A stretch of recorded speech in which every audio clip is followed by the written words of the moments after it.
great for Good morning, Ma'am Dana. To formally start our day, let's have a short prayer first. Okay, who wants to lead? Gabby. Angel of God, my guardian dear, to whom God's love commits me here. Ever this day be at my side, to light and guide, to rule and guard. Amen.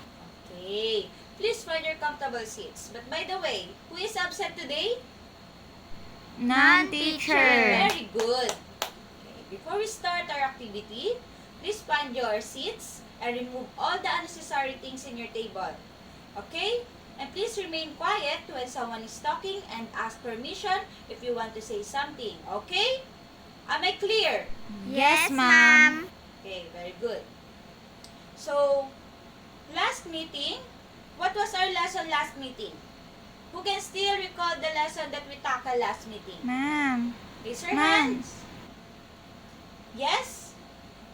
It's about primary and secondary colors. That's right. Primary colors and secondary colors. So the primary colors are basic colors that can be mixed together to produce other colors. Okay, very good. How many colors are in the primary colors? there are 3. Okay, there are 3. And what are those?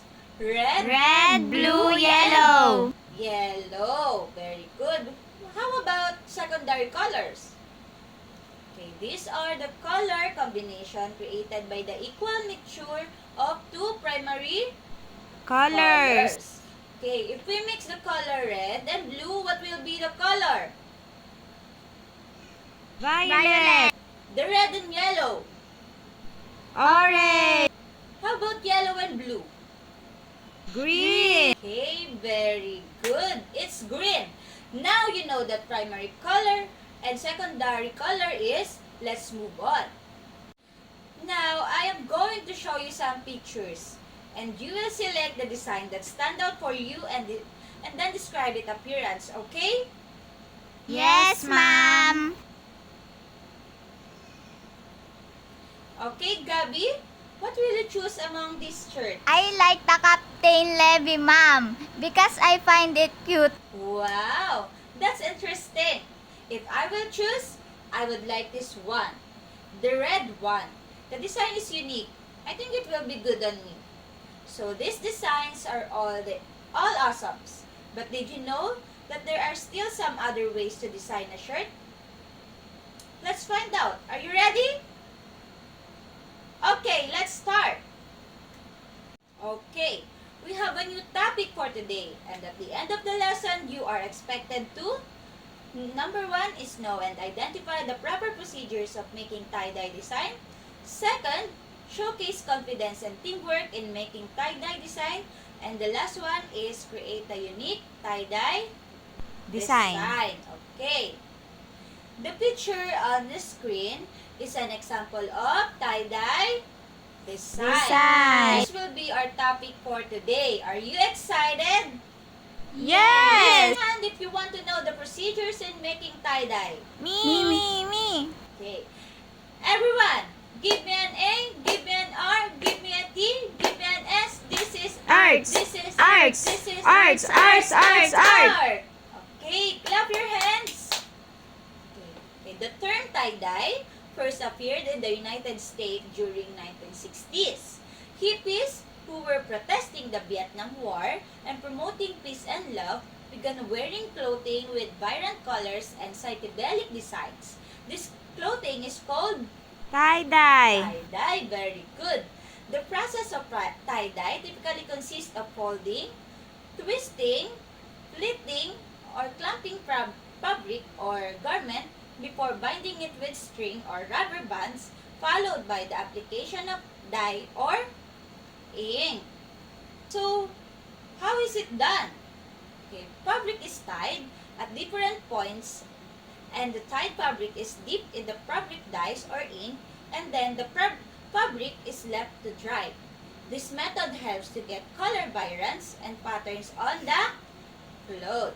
Okay, here are the example of tie-dye design. The first one is the diagonal stripes. So, to make diagonal stripe, number 1, lay the shirt flat, starting from the the bottom left corner, fold the shirts in the series of 1 coordination folds. Alternate the folds back and forth like you're making a paper fan. And second is folding the left sleeve. Can be a little tricky, but try to keep it in the line with the rest of the folds.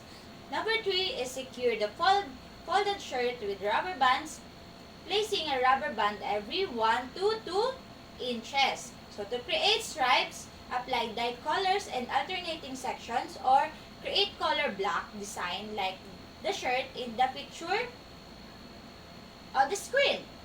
Make horizontal stripes. Number 1, lay the shirt flat. Starting from the left sleeve, fold the shirt in a series of 1 coordination folds.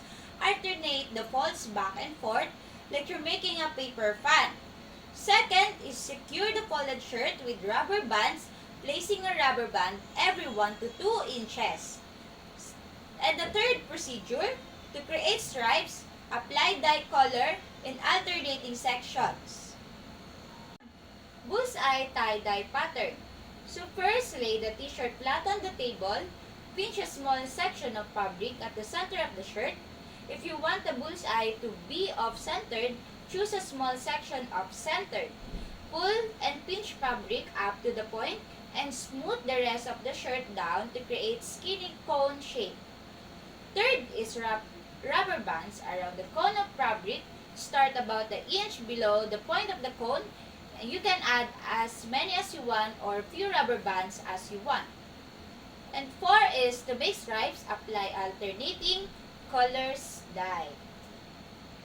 Okay, and the last design is spiral or swirl tie-dye. So number 1, start by pinching a small section in the center of the shirt. Hold on the small section while you twist on the shirt clockwise. Keep twisting. Keep your finger close to the surface of the table so the spirals stay flat. As you twirl, the shirt will fold on itself like a flat cinnamon roll. So fourth, secure the shirt with 3 or 4 rubber bands, crossing them over the center of the disc. The tighter you bind the shirt, the more white areas will be. And last one is apply different colors of dye in each wedge created by the crossing rubber bands. Apply the tie-dye rainbow order to get a rainbow spiral design. So, among the 4 color designs, which one is your favorite? Bullseye. Diagonal stripes. Okay, Horizontal. that's my favorite too. So now, what are the materials we need for this activity? We need T-shirt. t-shirt, Salt. rubber band, Salt, dye, vinegar. salt, and Vinegar.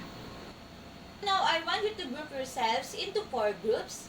Each group will select 1 tie-dye design to be done. So here's the step.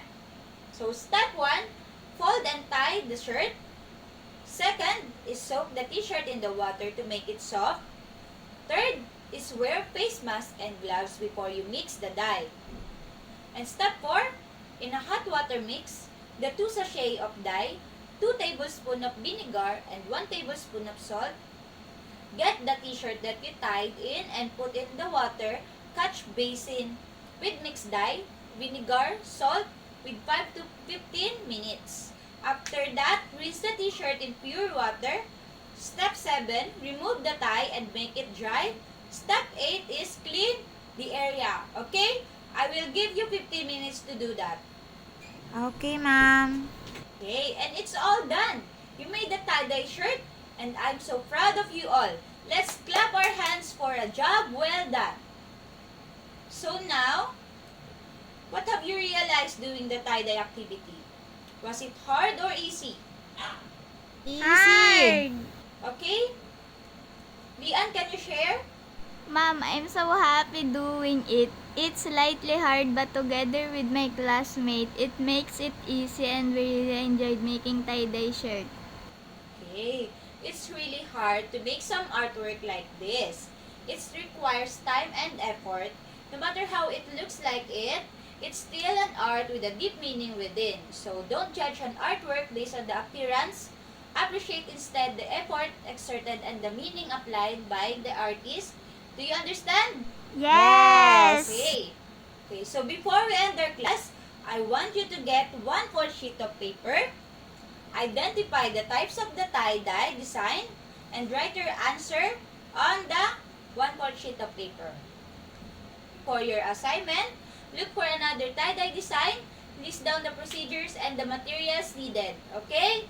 Goodbye, class! Goodbye, Teacher Dana. Thank you for teaching us. Have a good day!